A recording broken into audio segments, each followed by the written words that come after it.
sharing God's mission.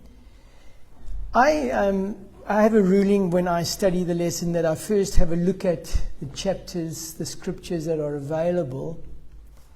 And I want to actually start with Hebrews 7 verse 25. Hebrews 7 verse 25. And then there's also Romans 8, but I'm going to first look at Hebrews 7 verse 25. Right in the beginning, when I had the privilege of starting this lesson study off with you, this whole series, I emphasized the importance of getting to know God. That if we want to have the mission of God, we need to find out what God's mission is. And what I'm quite excited about is that as I've been watching the progress of the lessons, the author is attempting to try and reveal to us the mission of God. What is his heartbeat all about?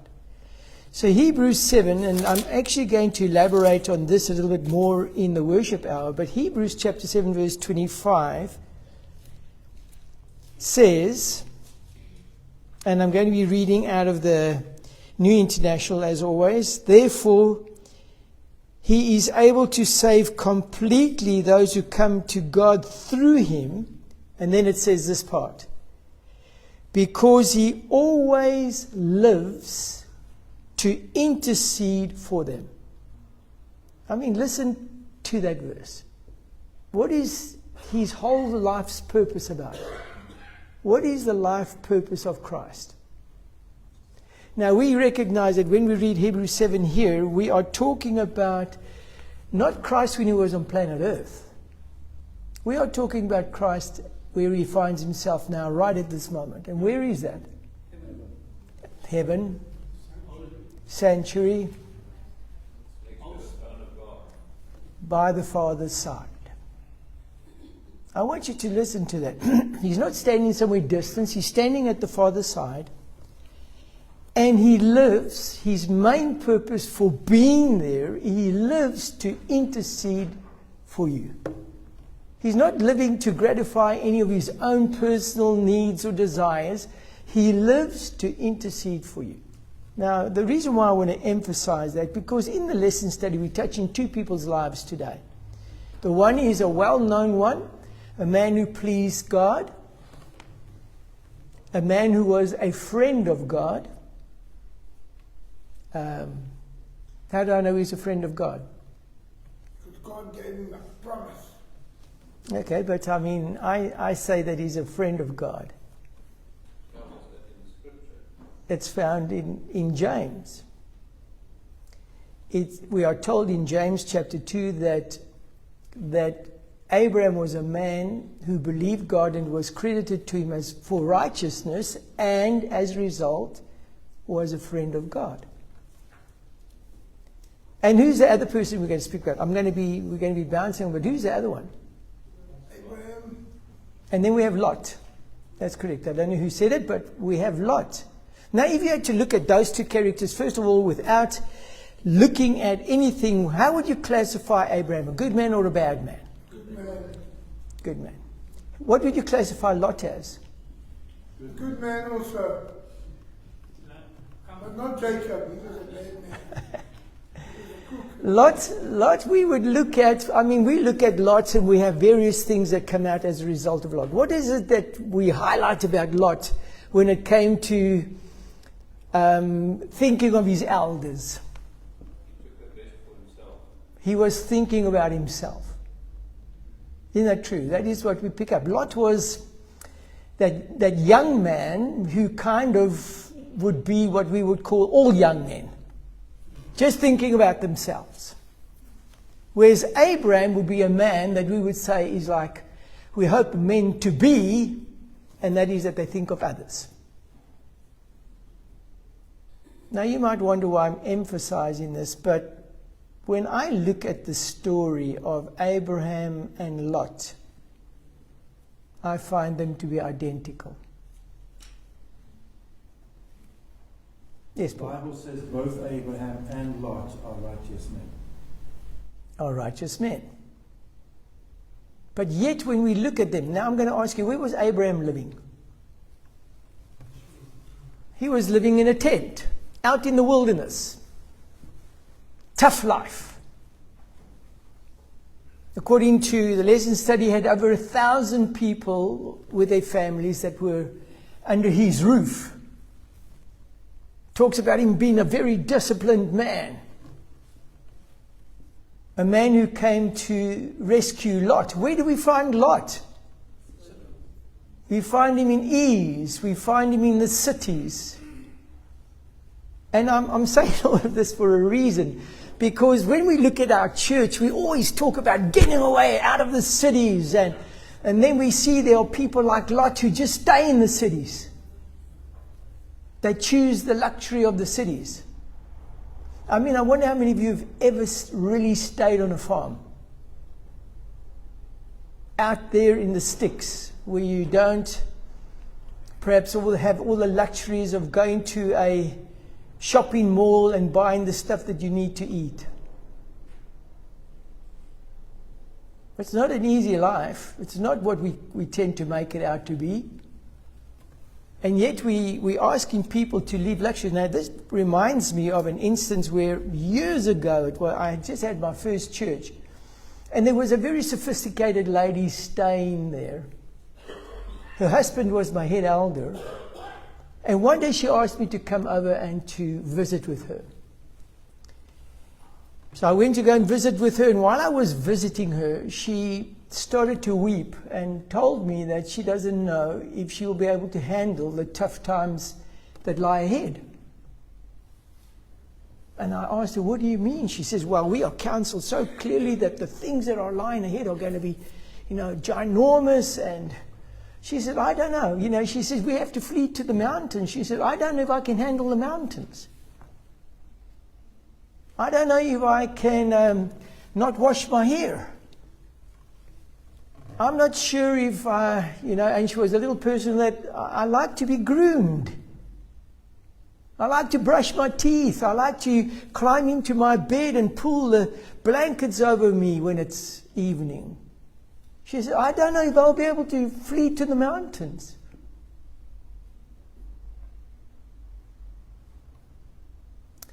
And I look at Lot, and I look at him, and I think she was that kind of person. She was a Lot. She was a person that wanted the luxuries of life, but also at the same time recognized the dangers of where she was.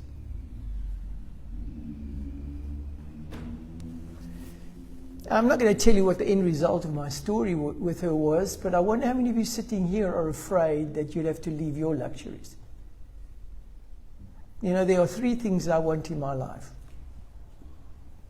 I do want a bed, but I can get away with being a bit uncomfortable there. But I do like to bath or shower, and I do like to eat.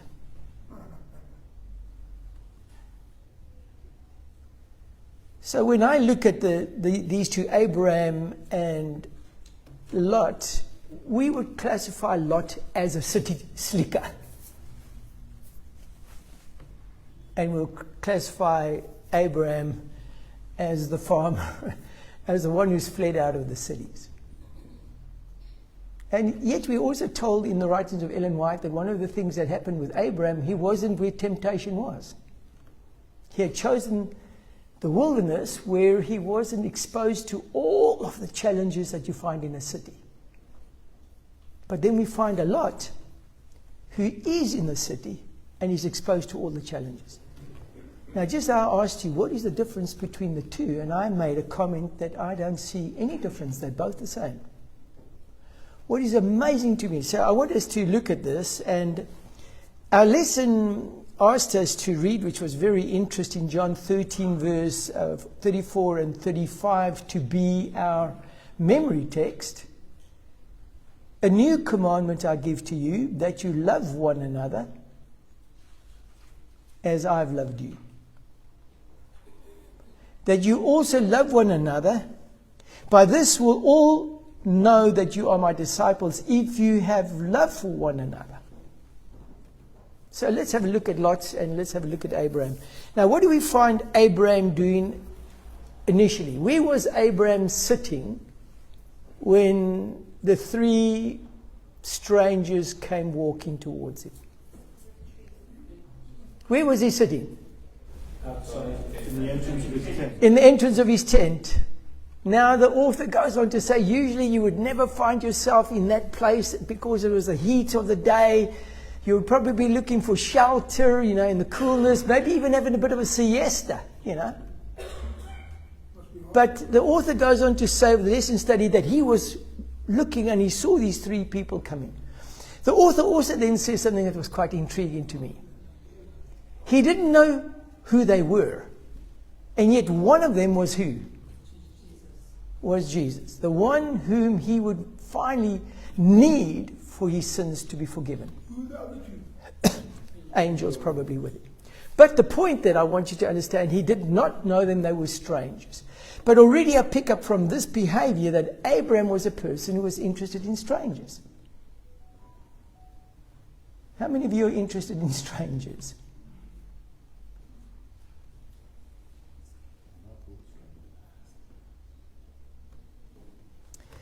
Then I want you to notice something else. Abraham runs off. He has the initiative, so we say he runs. But it said, and that was such an intriguing thought to me, it says that Abraham, out of perhaps habit, ran to them.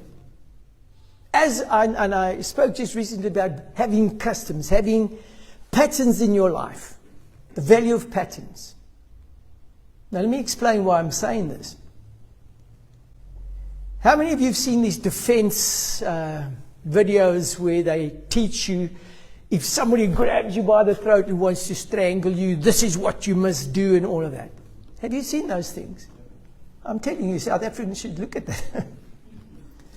And then what is the thing that they ask you to do over and over and over? Well, to be aware, but what do you need to do? What is your normal reaction when somebody grabs you by the throat? Well, my answer to that would be they normally tell you not to do what you would do by instinct. You see, Rather do by technique. you see, the interesting thing, you've got to change the way in which you normally react.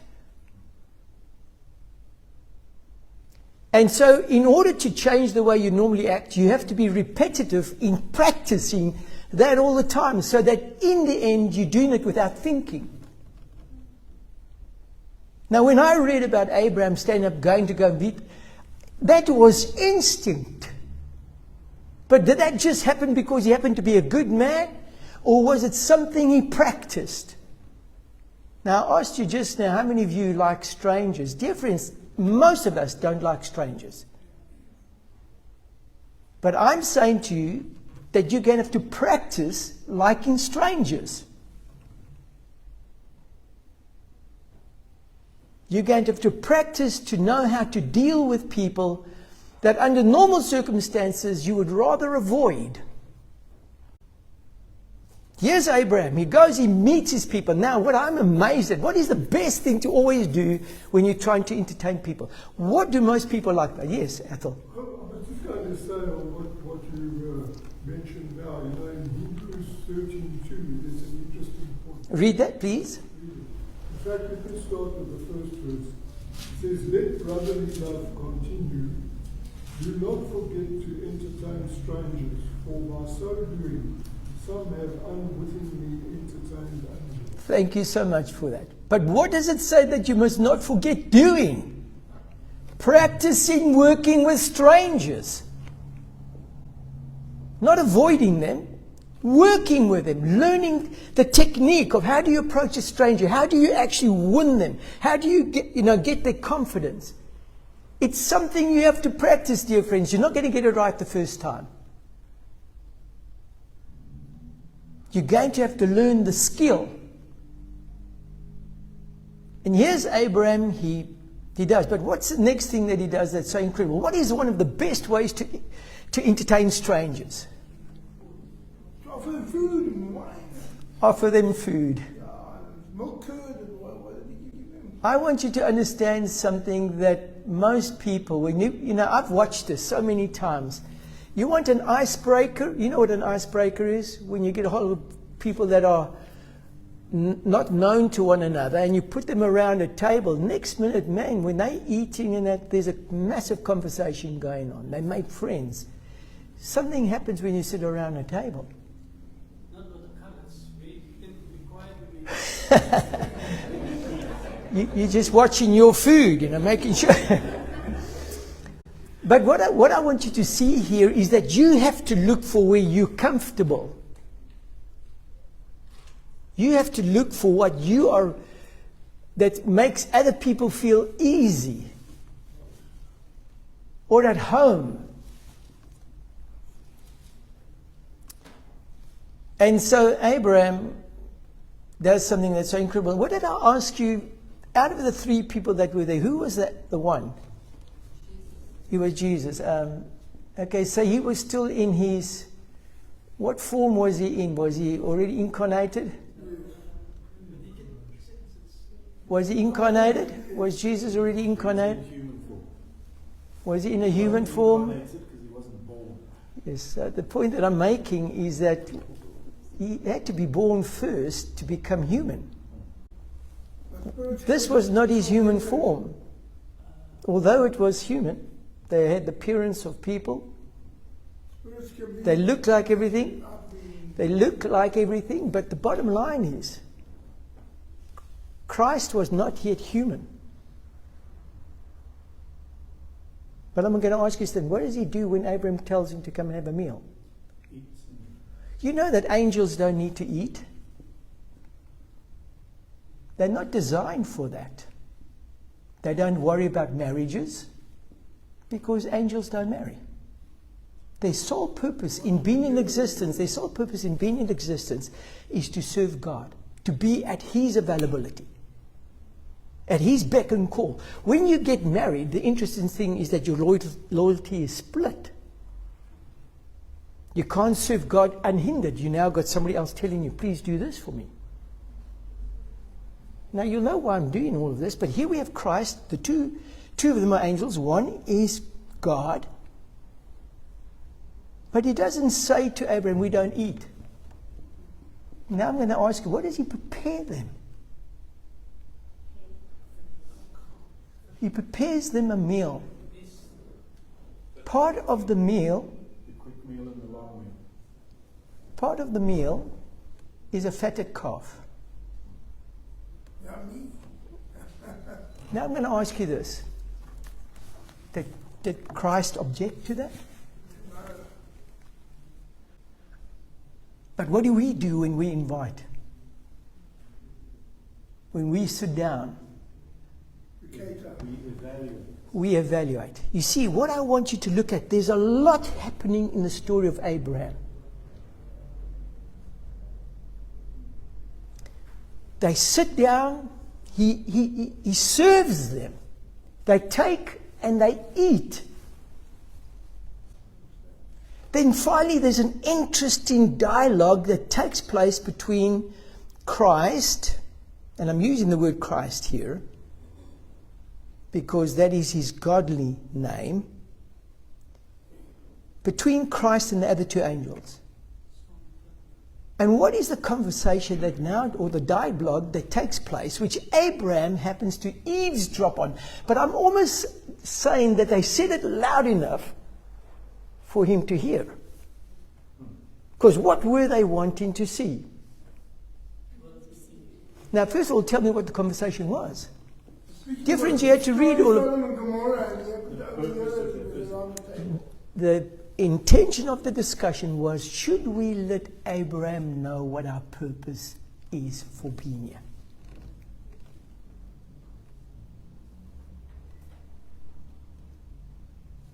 And It then, also means their purpose is absolutely set. It was just a matter of whether they... exactly, if Abraham was going to be part of it or not. But the moment Abraham heard, what was his reaction? He started to plead for Sodom and Gomorrah. And not Lot. And not Lot. This is amazing to me. I wonder if it's because he recognized loss. Now, the interesting thing is that the chapter that you had to read where we're getting all of this information from was out of Genesis chapter 18. But there's an interesting part that takes place in Genesis chapter 18 that is intriguing. We have the concept of Isaac coming out there. Can you tell me what was the other dialogue that God had with Abraham? Sarah's barren and she's going to have a child. Sarah is barren and she's going to have a child. Now, I'm always so intrigued by all of these little things that are happening. Why do we have this barren woman all of a sudden brought out? How old is Sarah? In her 90s. Well, late 80s. She's 90 when she gives birth to Isaac. But the bottom line is barren, beyond her years. What is that telling you? Out of reach? She laughs. That's where the word Isaac comes from, because Isaac means laughter. Then God asks something. Why is Sarah laughing? What's her reaction? I didn't laugh. No, I want to tell you, maybe they didn't even hear her, but God saw everything.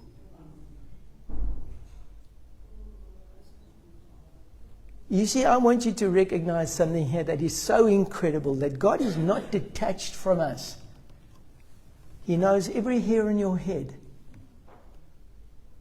But when he confronted her and said, you know, you did laugh, she denied it. Did he get into a kind of anger mode there and say, you know, he didn't let that affect the promise he had made.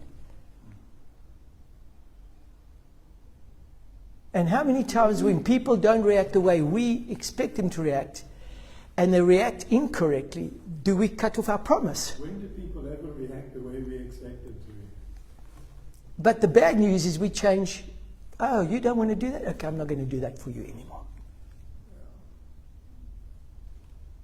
But God doesn't do that. And then the next thing he says is even more incredible. What does he say to Abraham? He had a tendency to do that with Moses. What's he say about? What does he say to Abraham and Sarah really? Is it the part where he's going to bless Abraham and Abraham will be a blessing? Not altogether. He says to Abraham and to Sarah, is anything impossible for God? Now I'm going to ask you this. Listen to me, dear friends. Is there anything impossible for God? Because Sarah had just laughed. Me have a child? Never ever. God turns around and says, is there anything I can't do? Now I want you to listen to why is all of this dialogue taking place? Why are we reading about it? And then we have these three strangers and we have the mission of destruction. But what makes Abraham appeal? Dear friends, how many people do we give up on because we believe they're out of reach? But my question is, anything impossible for God? He can pluck you out of the fire. If it was possible, God could do it. I want to say he works beyond the impossible. He works, yes. And he said But- to Moses as well, I'm the Lord your God, I can do anything. With the birds, he said that there would be too many people, there wouldn't be enough birds. on the That's earth. exactly. I can do But anything. God can do. We tie his hands down. But I'm going to ask you this.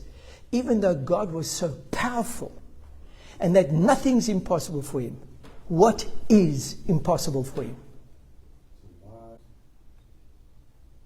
Although nothing's impossible for him, what is impossible for him? To go against the will of a person. Why? Because he can't do that. He's not allowed to go against your will. Can't save you unless you want to be saved. Yet he's powerful enough to save you. Is it really? He's not allowed? Well, if you say no, I don't want, I'm going to come to that now. So let's just move on. Here we see God now with Abraham, and we're still with Abraham, okay? We're having this dialogue. Abraham says, Lord, if there's 50 people now already, If there are 50, is it possible for God to save Sodom and Gomorrah?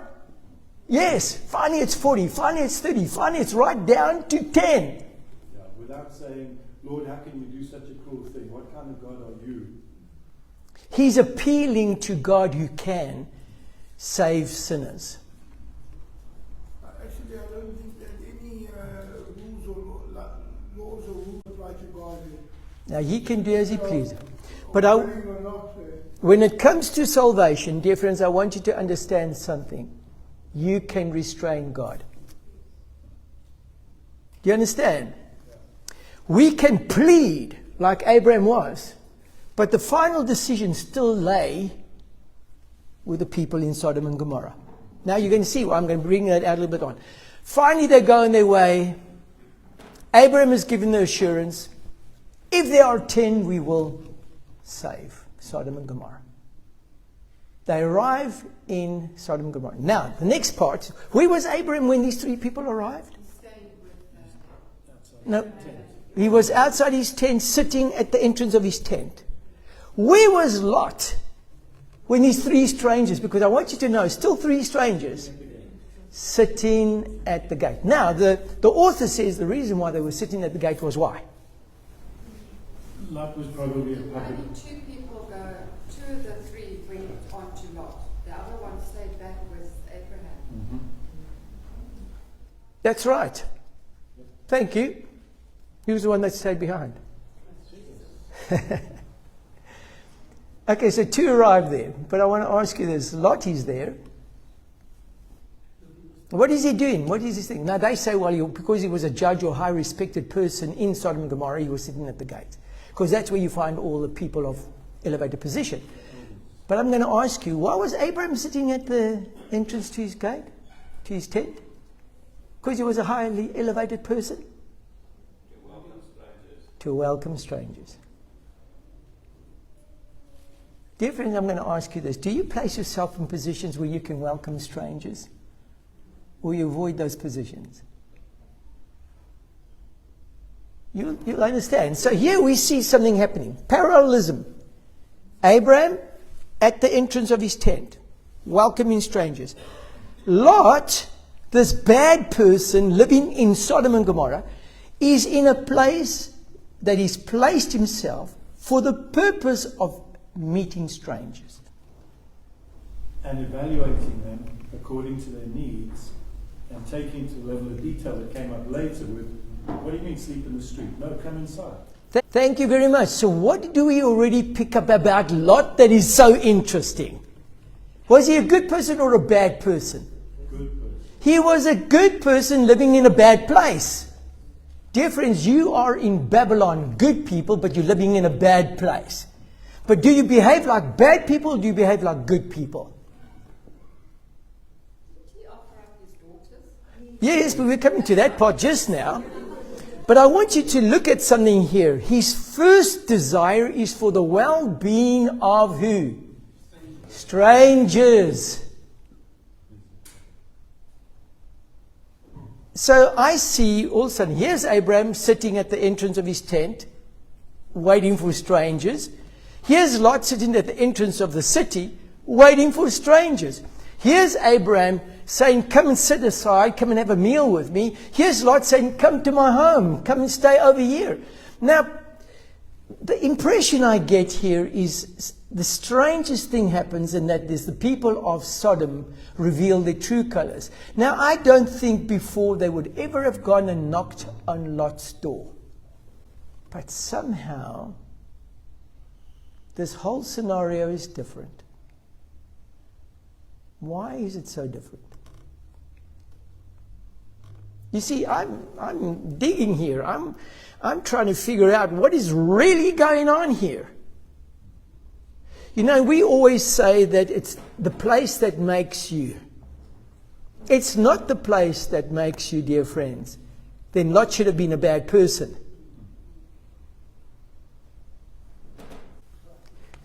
So I'm looking here, and here I see Lot is already revealing that he has certain patterns.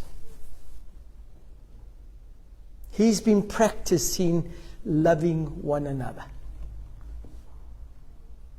Now, it's so interesting that if you think of it, when it comes to the Sabbath keeping, we are very disciplined on ourselves and what we don't do and all of that. But have you ever noticed something interesting? You can see why I'm bringing this all out. But go with me to Exodus, please, chapter 20. And I want you to look with, Commandments. at the Ten Commandments. I want you to look at, Commandment number 4. I want you to look at commandment number 4.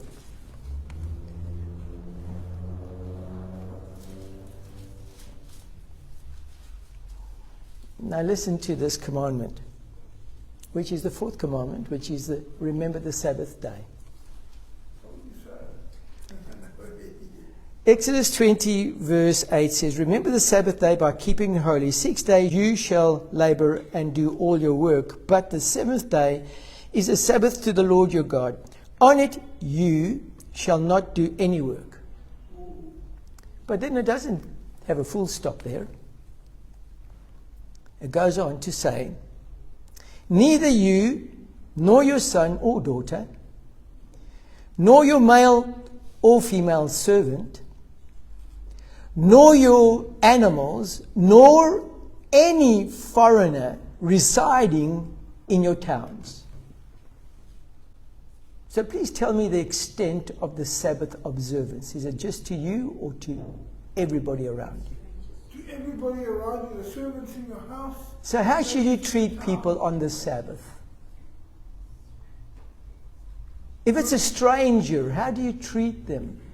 I know that you will say to a person who's a Sabbath keeper, don't do that, don't do that. But if you've got a stranger within your gates, This is what we do.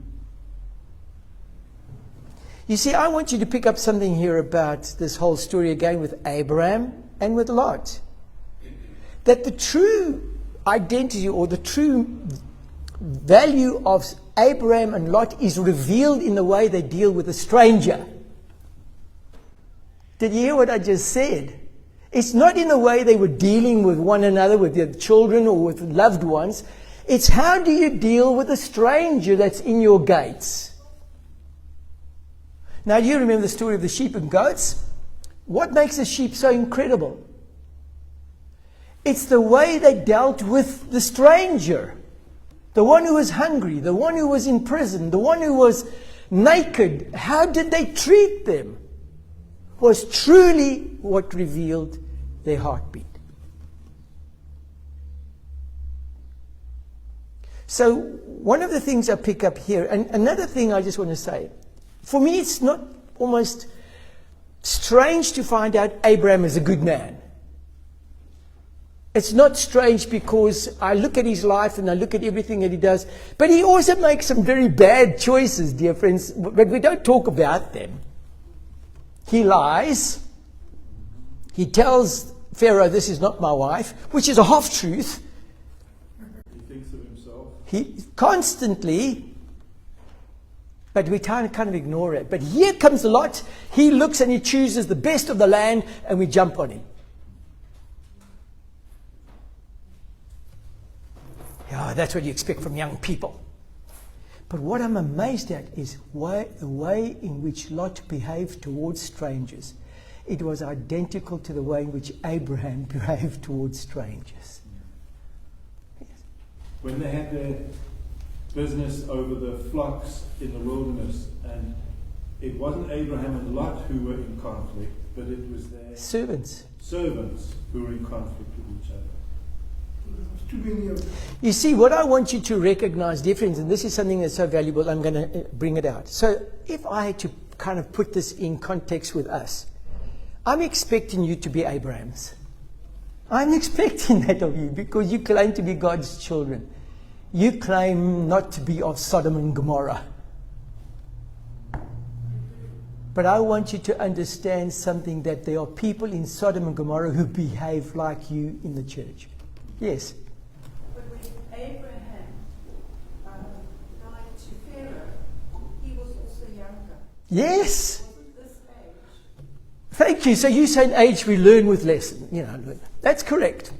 I like it because, I made foolish things too. That when you get older, you become a little bit more disciplined, wiser. Well, not always wise to good things, but you recognize your own weaknesses. But the point that I want to bring out, I think you lost that. I'm expecting Abraham to be a good man, because that's the kind of thing. It's almost like me looking at you, and I'm expecting you to be Abraham's. But I'm always very surprised when I look at the world and I see Lot's. There are beautiful people living out there that we will classify as Lot's, and yet they are Abraham's. But they are in Sodom and Gomorrah. They are behaving like we should. The scripture, our opening scripture was, love one another. I have seen people who are not of Seventh-day Adventist background who really love strangers.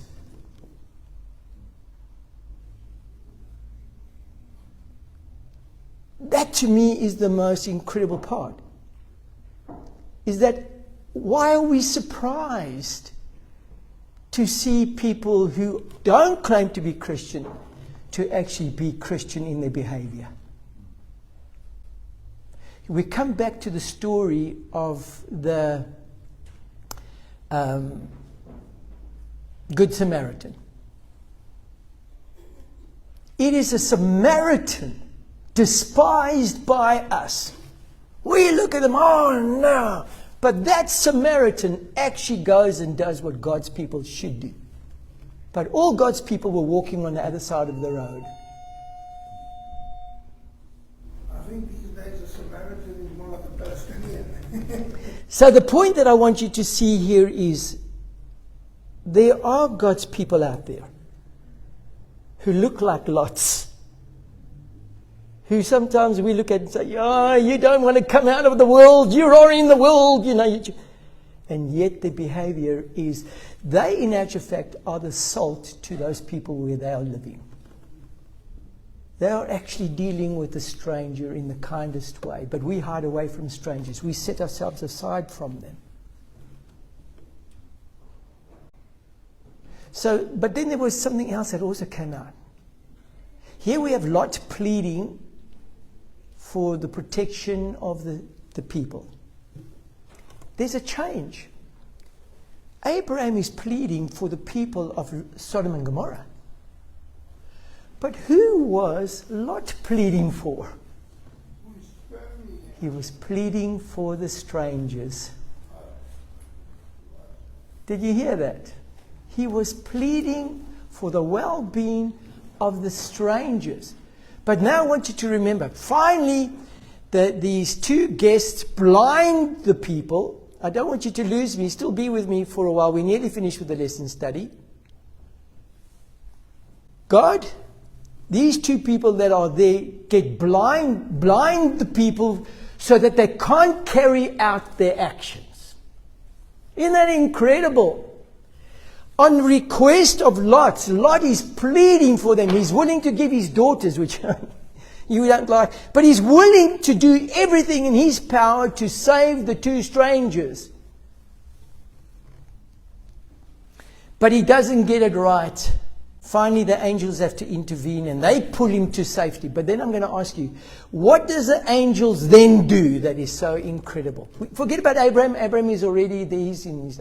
What happens now all of a sudden when the whole thing has hit a boiling point? There aren't 10 people in Sodom and Gomorrah that are going to give their lives to Christ. So that means doom is coming. How do the two angels react? They don't say, oh, come, make up your mind. They grab him. Abraham should have said to God, if there was one good person. They grab him and his loved ones. But they actually also ask, don't you have anybody else? Remember, yeah. Spirit of prophecy says, according to that 10, that Lot was delayed because of the brothers-in-law and the other family members, and then the angels just intervened and basically said, leave them, we're going. Yeah, now I'm going to ask you this. Why the urgency? Why do they take them and there's one who's not really happy about all of this. She becomes a pillar of salt. But she's forced out. Why is she forced out of that situation?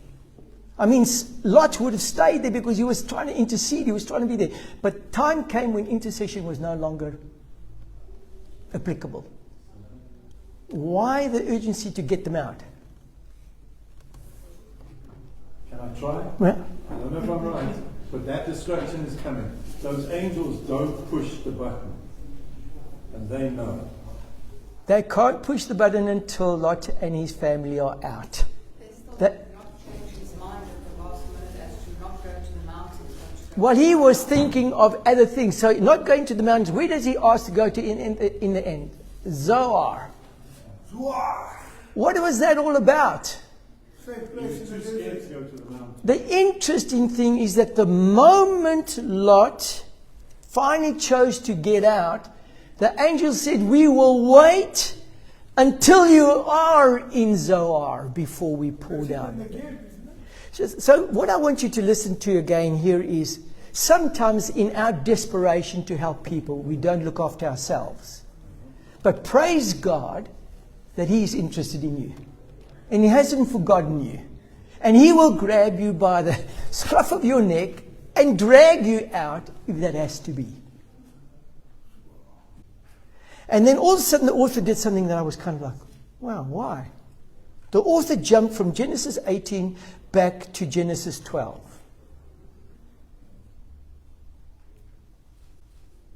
The very last day, Thursdays, we have the author jumping from 18 and all of that, and he jumps back to 12. Why? Why does the author do that? In the lesson study. Yes, but God approaches Abraham, not Abraham, Abraham, and says to him, I want you to leave your place and go. What is the author's intent in telling us all of that?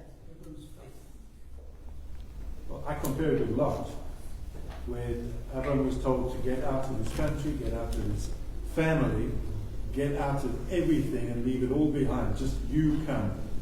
And Lot didn't quite do that, as we later found out up in the cave. Yes, but true.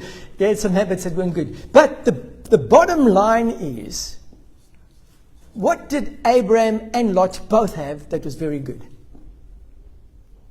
They listened to God, even though there was a lot of resistance sometimes. They eventually ended up by being obedient, dear friends. That is what we learn from Genesis 12. So back to self-defense, they eventually learned the proper moves. And so what I want you to understand, when I look at Abraham, Abraham had to learn something. He had to learn to believe God. What did Lot have to learn? He had to learn to believe God. And how do you show that you believe God? In your actions. Now I'm coming back to you to finish off. You might be a Lot or you might be a Abraham. But there's a common factor, and that is that you love your neighbors and that you believe God. Abraham believed God when God said, I'm going to destroy Sodom and Gomorrah. He pleaded for Sodom and Gomorrah. When Lot found out that the work and the purpose of the angels was to destroy, he pleaded for Sodom and Gomorrah. Because they believed God. Jesus is coming soon. Do you believe that? We need to love our neighbors more now. Let's close our eyes. Father in heaven, we praise you for Abraham and Lot. Two temperaments. But two temperaments that reveal that when they've surrendered to you, you can do great wonders for them. Thank you for loving the sinner, but thank you also for hating sin. May you help us to love sinners and to hate sin, to shun evil. Bless us, Father, further with your presence, for we ask this, dear Jesus, in your lovely name. Amen.